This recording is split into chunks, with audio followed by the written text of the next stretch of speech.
Et si je vous disais qu'il existe un art qui traverse les siècles, qui allie esthétique et savoir-faire et qui ne cesse de nous émerveiller et d'inspirer les artistes d'aujourd'hui. Bienvenue dans le monde des enluminures, le podcast qui explore toutes les facettes de cet univers fascinant.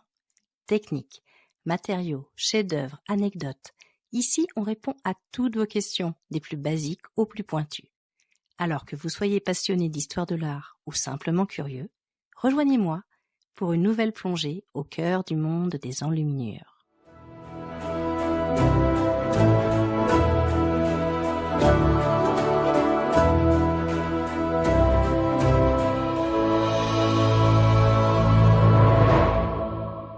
Bonjour et bienvenue dans ce nouvel épisode qui est un peu particulier puisqu'aujourd'hui nous avons une invitée.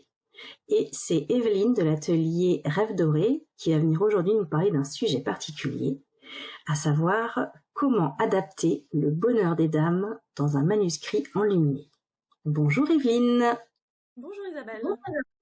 Alors, question absolument classique, qui se cache derrière l'atelier Rêve Doré, à savoir toi? Oui, alors c'est une vaste question.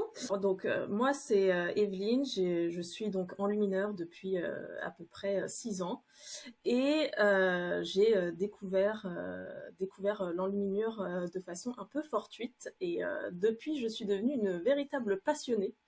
Et l'enluminure, ça remplit 90% de mon temps. Voilà, donc c'est un véritable métier passion.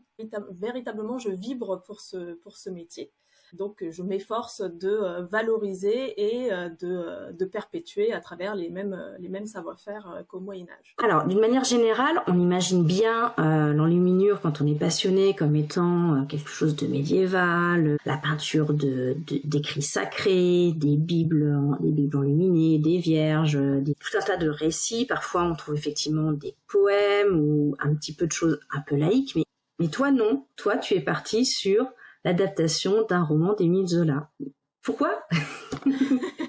Oui, souvent on me pose la question, peut-être parce que j'ai toujours un petit peu envie de me challenger et puis de sortir du lot par rapport à tout ce qui se fait de façon très classique et traditionnelle. En fait, moi dans mon cursus qui est assez vaste, j'ai fait une petite partie de mes études en licence de lettres modernes et en fait on a étudié Zola durant cette période et en fait je suis véritablement tombée amoureuse de cet auteur et de sa plume que je trouve vraiment très enivrante. Voilà, il nous emmène très très facilement dans son univers et en fait quand il a fallu penser à une thématique pour faire mon manuscrit de fin d'études, en fait ça a été une évidence parce que Zola, un de ses grands avantages, qui peut aussi être à double tranchant, c'est qu'il est très prolixe en détails, donc en fait on a des images assez précises, des décors, des passages, en fait on s'immerge très bien de façon très facile. Donc en fait, voilà, exactement. C'est presque comme si on avait les odeurs et le toucher qui était qui était un petit peu servi sur un plateau. En fait, ça pousse à vraiment donner corps de façon physique à toutes ces descriptions que Zola fait. Donc voilà, vu qu'en plus c'est un de mes romans préférés, Au bonheur des dames était vraiment une évidence pour moi. Pas mal, effectivement. Et alors concrètement, qu'est-ce que c'est ce manuscrit? C'est un résumé du livre, des morceaux choisis, une adaptation, ce qui est quand même assez gros ce roman. Oui, on est à peu près, ça dépend les éditions, mais on est à peu près sur 400 pages. Donc évidemment, moi j'avais un an et demi pour le faire, donc 400 pages, c'est un petit peu compliqué. Moi j'ai opté pour un résumé très condensé, en me focalisant sur les 2 personnages principaux du roman. Beaucoup plus axé sur un petit peu le côté relationnel, psychologie de l'amour, etc. Tout en, dans les illustrations, faisant la part belle à justement toutes ces descriptions du grand magasin et de la vie parisienne qui nous est proposée par Zola. Donc voilà, c'est un texte, finalement, j'ai dû résumer de façon très prosaïque. On va être sur du 2 pages tapé machine voilà, des 400 pages du roman. Donc c'est ultra rapide, mais c'est aussi un exercice qui est un peu particulier puisque ce manuscrit-là, il n'a pas vocation à être lu, il est plutôt là pour être vu. Forcément, le texte, voilà, le texte est un petit peu moins important que toute la part illustration et enluminure pure. Oui, parce que pour ceux qui ne connaissent pas le roman, Le Bonheur des Dames, ça c'est une histoire d'amour dans un grand magasin parisien au début du siècle dernier. C'est ça, et c'est aussi un roman. Donc effectivement, on est sur quelque chose de très visuel pour ceux qui connaissent. Et puis Zola, ce qu'il aime beaucoup, c'est tout ce qui a trait au combat social. Donc il en fait beaucoup la description. Et en fait, il se sert de ces deux personnages qui vont finalement tomber amoureux après bien des mots et des péripéties. Justement, il va s'en servir pour parler de la cause sociale et faire de cette ambiance ouvrière et sociale de la fin du 19e, un peu un des piliers de leur relation et de leur de ce qui va les pousser dans les bras l'un de l'autre, mais aussi un petit peu les repousser de temps en temps. Voilà, c'est entre psychologie et amour. Zola a fait un petit peu une moyenne des deux, quoi. On va se parler un petit peu chiffres pour qu'on puisse se rendre compte du travail incroyable que ça a représenté. Tu as dit que tu as travaillé pendant 1 an et demi. Le livre, il fait combien de pages, de miniatures? Est-ce que tu es arrivé à chiffrer en termes d'heures de travail? Alors, oui, parce que j'ai un petit peu la fâcheuse tendance à chronométrer tout ce que je fais. Donc, je sais à peu près tout ce que ça m'a demandé en termes de travail pour chaque partie, ou en tout cas une bonne partie des illustrations. Alors, il faut compter qu'il y a à peu près 18-19 pages qui sont calligraphiées et peintes. Avec au niveau des grandes miniatures, on va être sur 5 peintures, donc que nous on appelle pleine page, donc qui prennent toute la superficie d'une page. Et puis j'ai une scène qui se déroule un petit peu en marge du texte, et donc à part ça, on a principalement du texte et du décor de page qui est très ornemental et qui va venir un petit peu rehausser le texte pour lui apporter de la lumière et de la délicatesse. Donc en termes d'heures, si on prend la totalité de l'ouvrage, en prenant le temps de recherche, le temps de création des maquettes, la peinture, donc du début jusqu'à la fin du projet, il faut compter à peu près 2500 heures pour la totalité de l'ouvrage. Et après, j'ai des peintures à l'intérieur qui vont aller... oui, c'est quand même pas mal. On va avoir des peintures qui sont pour les pleines pages, entre 100 et 200 heures la pièce. Mais donc c'est un sacré boulot. Et justement, quand on s'attaque à un monument de la littérature française tel que celui-là, c'était pas un peu impressionnant? Alors si, surtout parce que Zola fait beaucoup de descriptions. Donc en fait, très souvent, ceux qui reconnaissent mon manuscrit, en tout cas le thème, c'est des gens qui sont très férus de Zola pour la plupart. Donc en tant qu'amateur, quand on connaît Zola, on sait qu'il est très prolixe en description, très précise ces descriptions, puisqu'on a des détails sur les couleurs, sur les matières, sur les sensations. C'est des pièces qui sont très très chaudes ou pas, s'il y a beaucoup de personnages. Ça peut être un piège, puisque quand on lit Zola, on s'est tous déjà imaginé dans le grand magasin du Bonheur des Dames. C'est comment on se sentirait si on était dedans. Il y a une petite appréhension sur le fait de se dire, est-ce que je vais pas finalement un peu décevoir ou être à côté de ce que les gens imaginent dans leur propre imagination, etc. Donc c'est un petit peu angoissant, surtout que je peux dans ce genre de projet, je pouvais pas faire absolument tout ce que je voulais. Déjà parce que le facteur temps est hyper précis et assez restreint, parce que j'ai pas 10 ans pour le faire. Donc il a fallu que je fasse des choix assez drastiques dans certaines scènes, voilà, parce que au bout d'un moment j'ai un temps limité. Donc évidemment, il faut prendre certaines décisions tout en essayant de faire quelque chose qui garde l'authenticité et justement la patte de l'auteur, pour que justement, même s'il n'y a pas tout ce que les gens imaginent, que au premier regard, on sache de quoi on parle et que les amateurs y reconnaissent quasiment au premier coup d'œil. Donc c'est toujours un petit peu stressant, mais finalement, au dire de ceux qui voient mon manuscrit, c'est un pari plutôt réussi. Donc, moi, ça me va, ça me rassure un peu. Donc, bravo. Merci. Dis-moi, quel a été ton procédé créatif pour cette adaptation? Comment t'as fait tes recherches? Comment t'as choisi justement les pages que t'allais illustrer?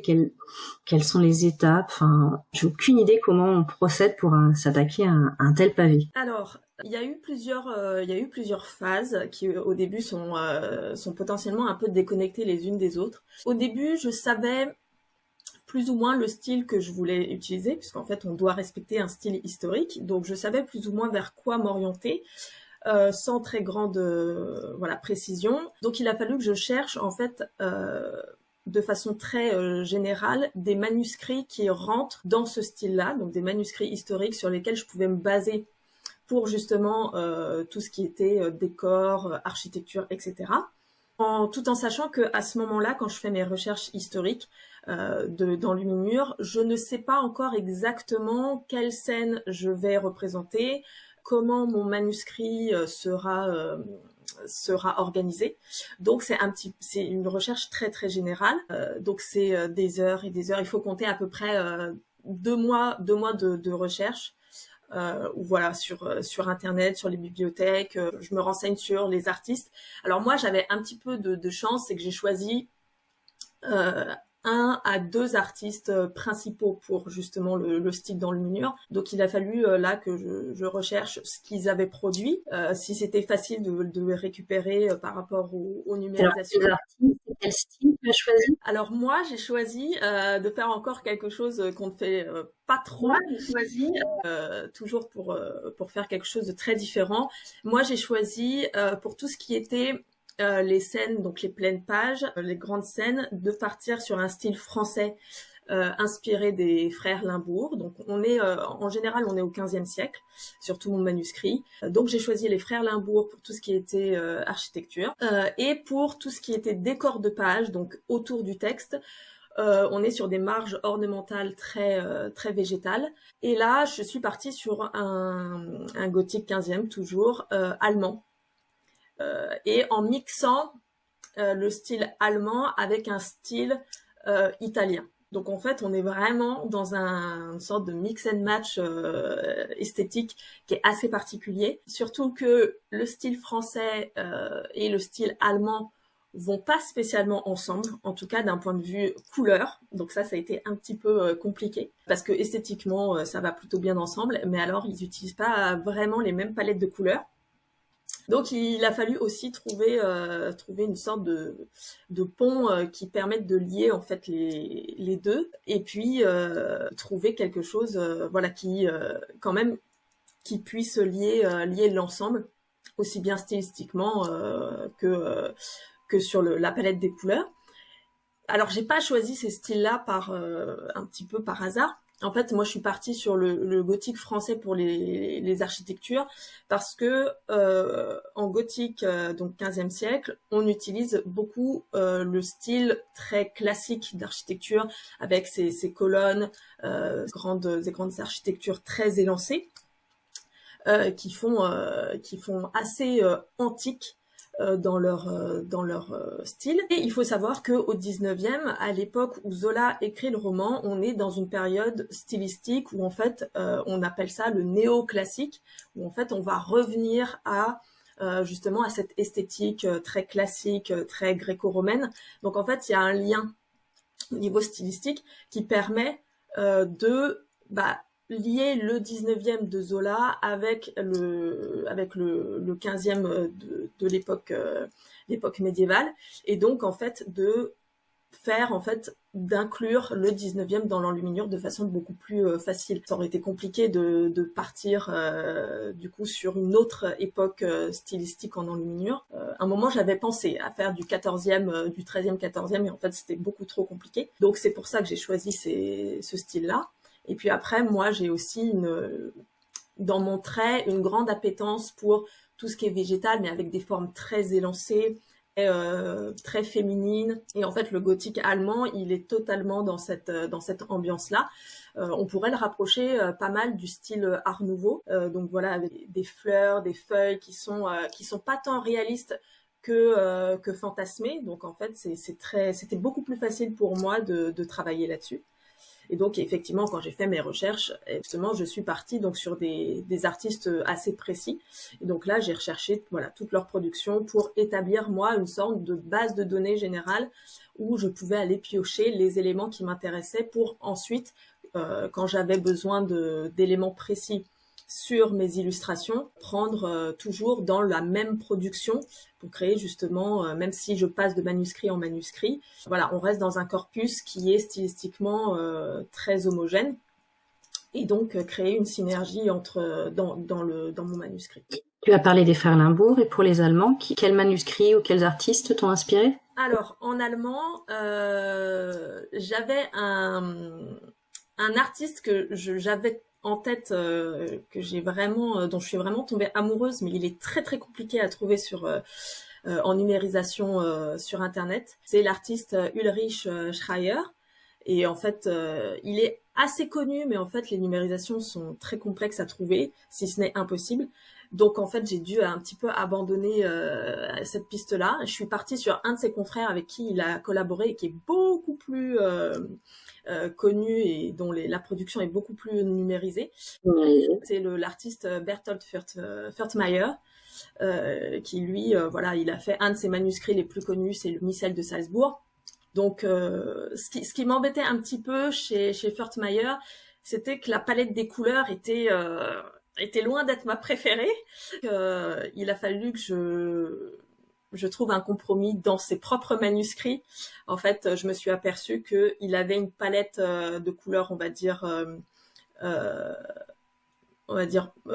première, donc celle qui revient très souvent avec des couleurs très très franches. Voilà, le bleu c'est du vrai bleu, le vert c'est du vert, ça tape un peu. Et moi, pour moi, c'était par rapport à l'ambiance que je voulais donner et par rapport à mon propre style. Je trouvais que ça collait pas vraiment.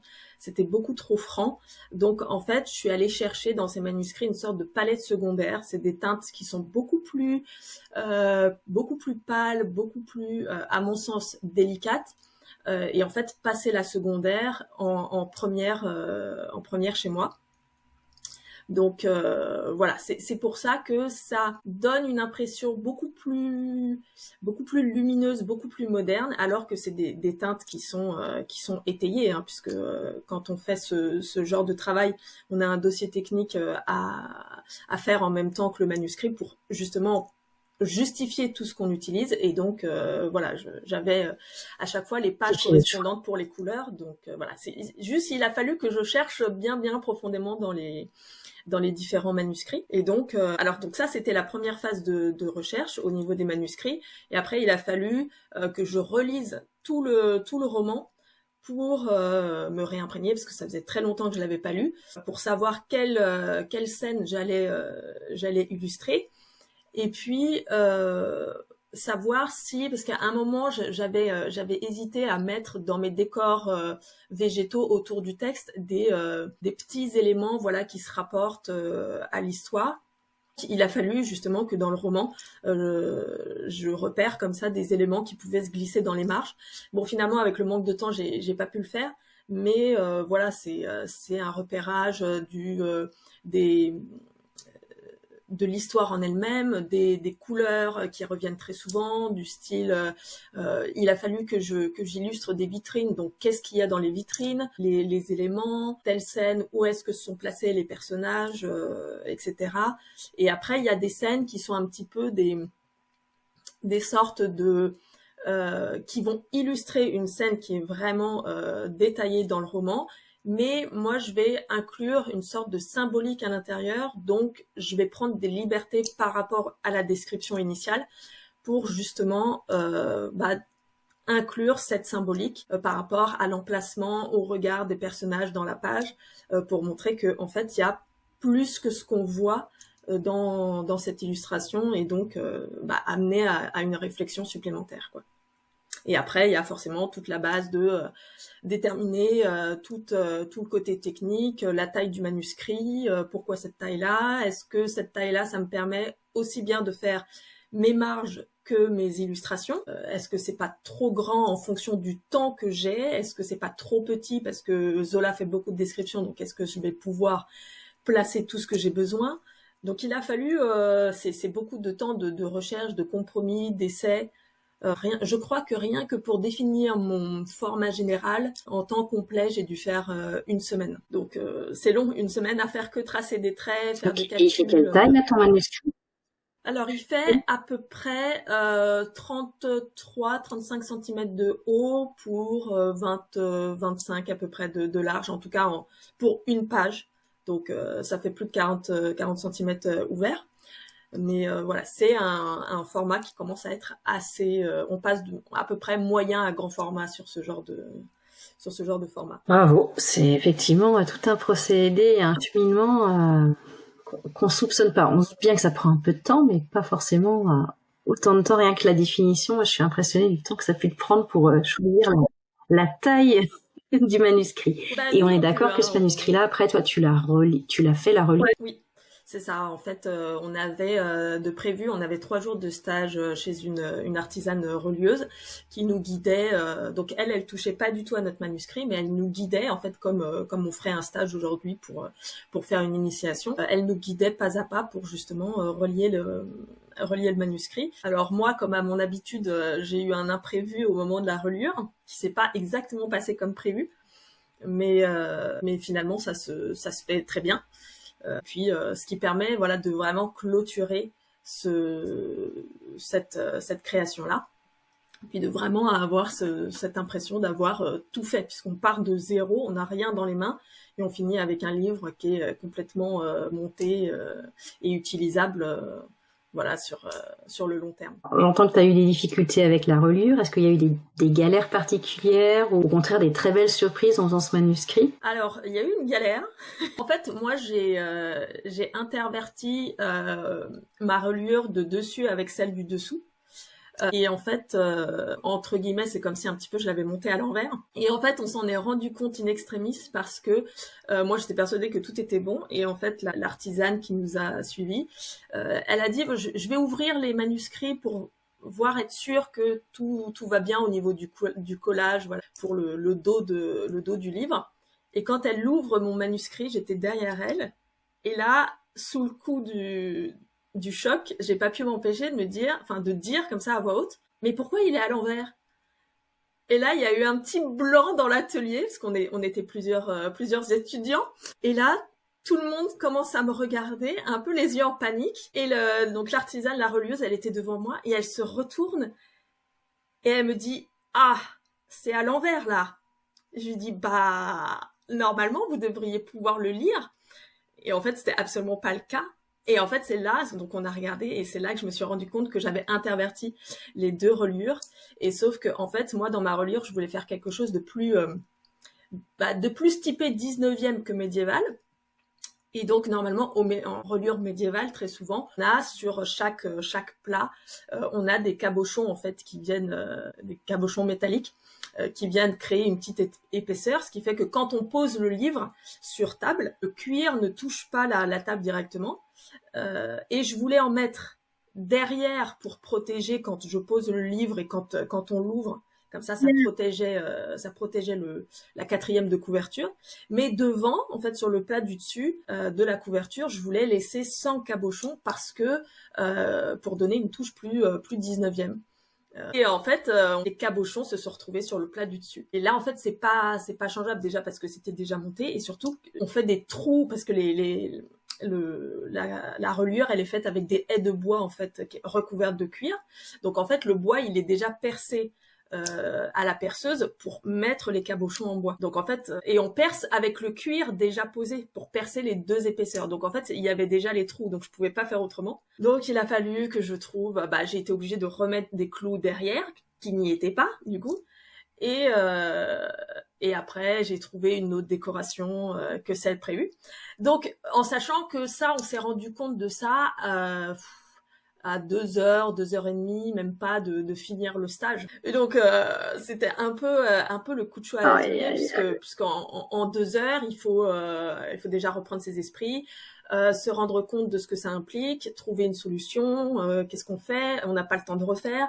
Donc voilà, c'est un petit peu le moment compliqué, mais finalement voilà, on a quand même réussi à faire quelque chose.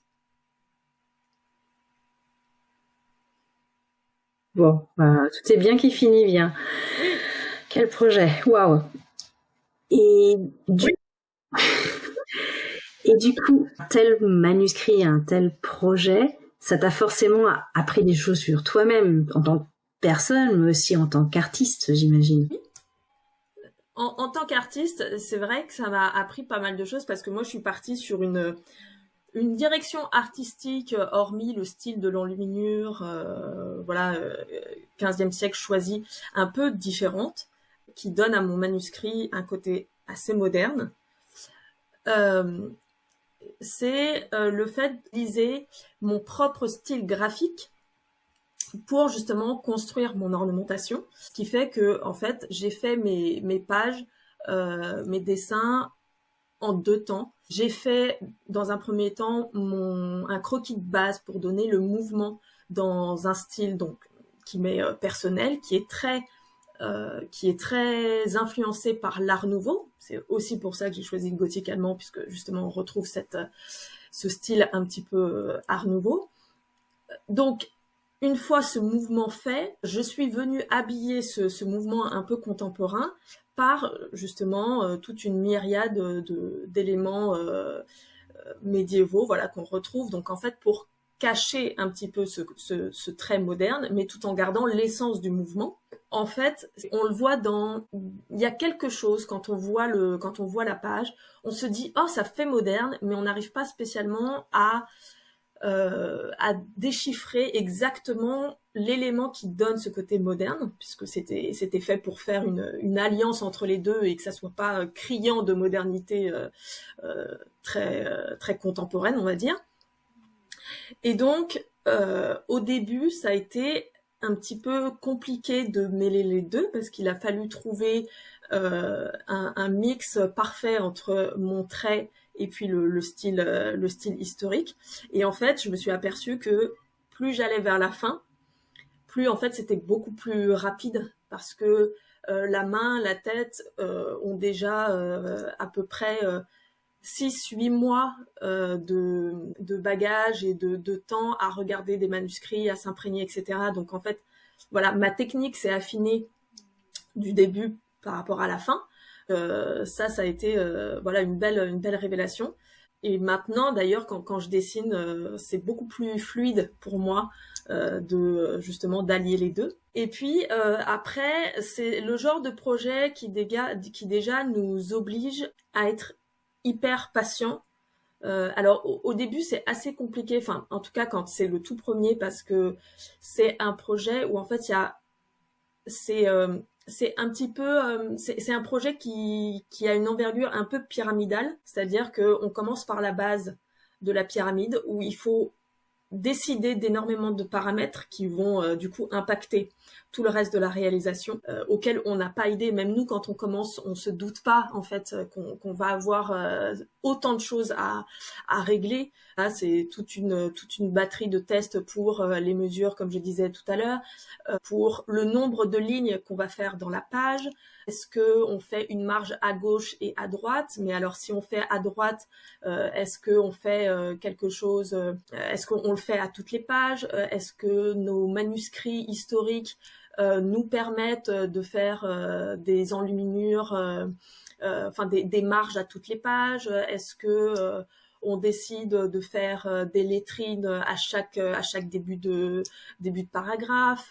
Est-ce que on utilise la même taille d'écriture au niveau de la calligraphie à chaque fois, etc. Donc en fait, c'est beaucoup de paramètres à faire au début, et après, plus on avance et moins il y a de choses à décider, puisque tout a été fait en bas de la pyramide. Donc c'est beaucoup plus simple. Et en fait, ça nous oblige, enfin ça nous apprend au début de ce genre de projet, à penser artistique certes, mais sans avoir les mains dans le côté artistique. On dessine pas forcément. Donc ça nous apprend à un petit peu prendre sur nous et envisager en fait le fait que l'enluminure, quand on commence un projet, c'est pas forcément je dessine tout de suite, le projet il est fait et puis je peins demain alors que j'ai commencé à réfléchir aujourd'hui. Donc voilà, on apprend une autre facette du métier. Et puis aussi à se dire que s'il y a un problème, on va pas tout jeter et on va trouver une solution. C'est le genre de projet où si on arrive, parce qu'on va travailler sur un parchemin qui comprend 4 pages sur sa surface, puisque c'est un parchemin qui est plié en 2. Donc au maximum, il y a 4 pages dessus. Et si on a fini 3 pages et qu'on est sur la 4e et que on fait une erreur, on peut pas se dire je vais recommencer parce que ça implique de recommencer 3 pages. Donc c'est techniquement c'est compliqué sauf si on a 10 ans pour le faire. Donc en fait, il y a toujours et très souvent on s'en rend compte un moyen de récupérer une erreur.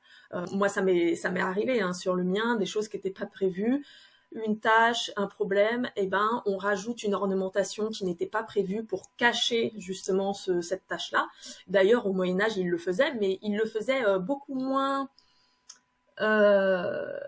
avec moins de problèmes, on va dire. C'est-à-dire que il y a une tâche, eh ben c'est pas grave, on va rajouter une fleur qui n'a rien à faire là, c'est complètement déconnecté du reste de la page, mais c'est quand même beaucoup plus joli d'avoir une feuille perdue dans la marge plutôt qu'avoir une tâche. Alors que nous, à notre époque, on va plutôt chercher à faire une composition, pour faire quelque chose où on a l'impression, en tout cas donner l'impression que c'est fait exprès et que ça a toujours été prévu comme ça, alors que pas du tout. Donc c'est beaucoup on apprend à relativiser et à... C'est la magie. Ouais, exactement. Donc ça apprend beaucoup et je pense qu'on devient plus serein avec ce genre de projet, puisque ça nous fait un petit peu déstresser, sauf quand il y a vraiment un gros problème et là on n'a pas le choix, mais c'est quand même très peu souvent le cas. Et là actuellement, tu es en train de reprendre l'une des pages de ton manuscrit pour en faire un feuillet tout seul. Oui. Quand on aime, on compte pas, c'est ça l'idée ? Je crois. Je crois, il y a peut-être un petit côté de folie, un petit côté où on trouve qu'on a un petit peu trop de temps libre, je ne sais pas. Oui, parce que en fait, il y a des pages comme ça qu'on aime vraiment passionnément. Et en fait, en tout cas pas maintenant. Je pourrais pas découper ma page du manuscrit parce que pour le présenter, du coup, ça amputerait le manuscrit. Malheureusement, ça s'est fait dans l'histoire de l'enluminure comme ça, de découper des pages historiques ou des miniatures pour les encadrer. Donc moi, j'ai préféré refaire cette page-là. C'est pas la seule que j'ai en prévision de refaire. Parce que en fait, le manuscrit, quand moi je le conserve, il est fermé. Donc j'en profite pas vraiment et j'ai un petit côté en moi qui me dit t'as pas passé toutes ces heures pour faire une œuvre que tu adores, pour cette page-là précisément, et ne pas en profiter. C'est vraiment très très dommage. Donc je me suis dit autant la faire en tableau, juste pour moi. Donc c'est un projet que je fais quand j'ai du temps, quand je m'ennuie, etc. Ça avance sans trop avancer, mais voilà, c'est aussi une façon pour moi de décompresser. C'est quelque chose où je sais exactement toutes les étapes. J'ai plus rien à penser, j'ai juste à la refaire. Donc ça me permet, quand j'ai envie de lâcher un petit peu du lest, journée frustrante, j'ai pas pu le dessiner, j'ai pas pu peindre, juste quelques minutes pour moi. Hop, on part sur un projet qui est déjà livré dans le principe. J'imagine que cette page-là, on pourra la suivre sur ton compte Instagram ou lors de tes lives. Oui, j'espère bien. Alors là, je suis dans une phase pas hyper passionnante, mais je pense que je la montrerai quand même, où je dessine tous les personnages, que j'ai décidé d'augmenter d'ailleurs par rapport à la version originale, parce que aussi ce qui est intéressant, c'est que la version originale de cette page-là, il y a à peu près 330 personnages, et j'ai fait ce nombre-là. J'ai réduit parce que j'avais pas le temps d'en faire plus. Toujours ce facteur temps qui est assez primordial. Alors que c'est la scène dans le grand magasin, c'est ça. C'est la scène intérieure, de la grande mise en vente. Et en fait, normalement, si on suit la description de Zola, dans cette scène-là, on n'est pas censé voir le sol. Donc, c'est-à-dire qu'il y a du monde partout, et c'est un très grand magasin. Donc, voilà, ça remplit quand même pas mal la page. Et là, je crois que j'ai compté sur les personnages déjà dessinés sur la nouvelle version, sans avoir fini le premier étage. Je crois que j'arrive doucement sur les 300. Donc, je pense qu'il y en aura le triple. On devrait être autour des 900 000 petits personnages. Donc voilà. Donc là, je les dessine tous. Et puis après, ce sera la peinture. Donc je montrerai un petit peu, je pense, parce que c'est quand même assez intéressant de voir l'évolution. Mais je pense que la peinture sera un petit peu plus fun.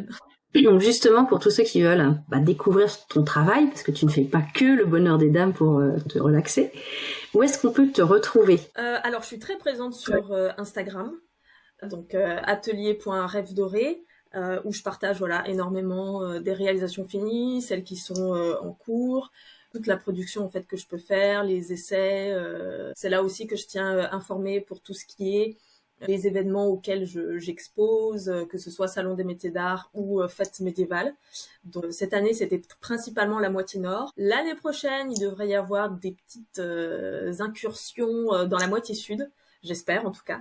Donc voilà, je suis assez présente et puis ça permet, ce qui est bien aussi avec Instagram, ça permet de faire des lives pour justement montrer en temps réel les gestes, la précision des gestes, la lenteur des gestes aussi, parce que nous c'est quand même assez fondamental dans notre métier. Donc et ça permet aussi aux gens de poser toutes les questions qu'ils veulent, que ce soit en rapport avec ce que je suis en train de montrer, ou des questions beaucoup plus générales. Et puis après, je fais des démonstrations. Hier, j'ai fait un live sur la création de bijoux et on m'a demandé des choses sur le parchemin. Donc, j'en ai profité pour faire des démonstrations à côté. Ça permet de créer un lien et puis de répondre à des questions que j'ai pas forcément le temps ou l'occasion d'aborder sur mes salons ou mes événements le reste du temps. Et puis, on y retrouve les fameux Reels humour chaque semaine. Oui, c'est vrai, les fameux qui font apparemment ma renommée sur les événements aussi.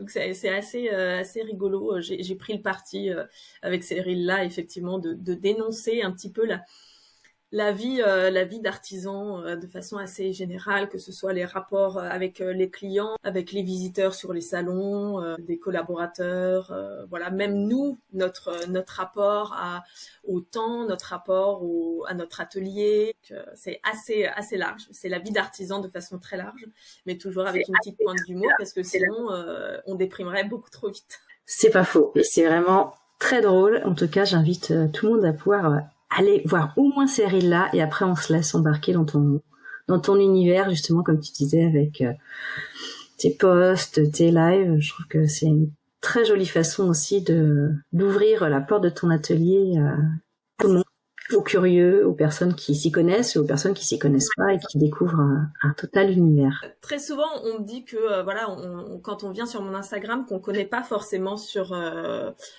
l'enluminure ou de façon générale sur le Moyen Âge. C'est des gens qui s'y intéressent de façon plus ou moins précise. Et c'est vrai que Instagram offre justement ce côté très facile d'accès, porte ouverte sur l'atelier, sur une philosophie, sur des choses où en fait on voit pas forcément dans les livres d'histoire ou dans les musées que ça fait partie du patrimoine. C'est vraiment une base historique qu'on utilise tous les jours, puisque nous on va chercher notre inspiration principalement dans les manuscrits historiques. Donc c'est vrai que ça montre de façon différente, et puis les gens du coup découvrent le Moyen-Âge de façon large à travers cet art-là qu'est l'enluminure. Et donc en fait des fois ça permet aussi un petit peu de débunker des idées reçues, ou de montrer en fait une façon de travailler au Moyen-Âge qui est très différente de ce qu'on fait aujourd'hui. On essaye de nous convaincre avec l'industrialisation, la mondialisation. Plus c'est rapide, plus on est productif et mieux c'est. Et en fait, l'enluminure montre absolument le contraire. Donc ça permet aussi de montrer autre chose, et que le beau prend du temps. Absolument. Écoute, je te remercie, Evelyne, pour ce moment passé avec nous qui était passionnant. Moi, en tout cas, j'ai appris beaucoup de choses, et je ne regarderai plus ton manuscrit de la même façon, et je pense même que le bonheur des dames aura une autre saveur maintenant quand je le relirai. Merci beaucoup en tout cas, et puis à très bientôt. Merci à toi, à bientôt Isabelle. Et voilà, notre exploration du monde des enluminures s'achève. Mais il reste encore tellement à découvrir. Si vous avez envie de continuer à plonger dans cet univers fascinant, si vous vous posez encore 1001 questions, alors je vous invite à vous abonner à la Lettre d'Heure, la newsletter mensuelle dédiée au monde des enluminures. Chaque mois, vous y trouverez des sélections, des liens, des vidéos et même l'avancée de mes propres travaux d'enluminure. Pour vous abonner, rien de plus simple. Le lien est en description. Alors, prêt à illuminer votre boîte email ? À très vite!